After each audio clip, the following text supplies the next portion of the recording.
Honduras awaits presidential vote count as army enforces curfew.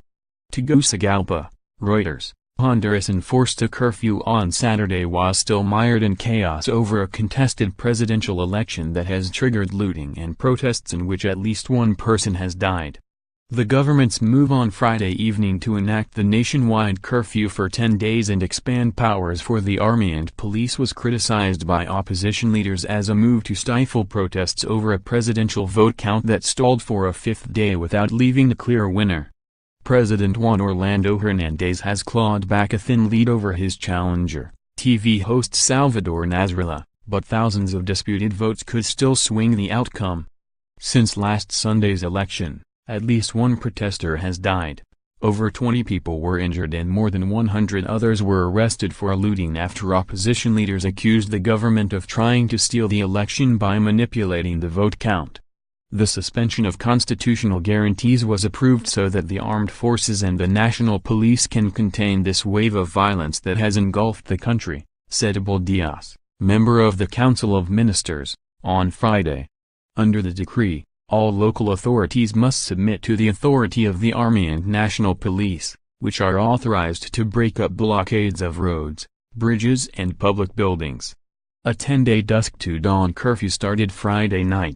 International concern has grown about the electoral crisis in the poor Central American country, which struggles with violent drug gangs and one of the world's highest murder rates.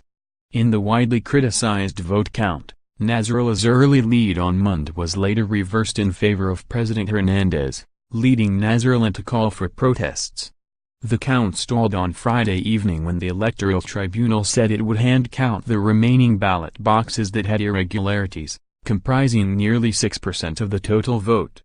The Electoral Tribunal said it was set to resume the vote count at 9 a.m. local time on Saturday, but Nasralla's center-left alliance has refused to recognize the tribunal's authority unless it recounts 3 regions with alleged vote irregularities.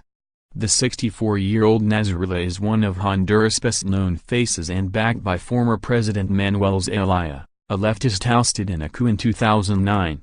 He said on Friday that government infiltrators had started the looting and violence to justify a military curfew. Hernandez, speaking to reporters after the curfew went into effect, said the government put the measure in place at the request of concerned citizen groups. As far as the curfew, I want to clarify that various sectors requested it. In order to guarantee the safety of the people, he said. Additional reporting by Lisbeth Diaz, Ana Isabel Martinez, Adriana Barrera and Dana Beth Solomon, writing by Dave Graham and Frank Jack Daniel, editing by Michael Perry.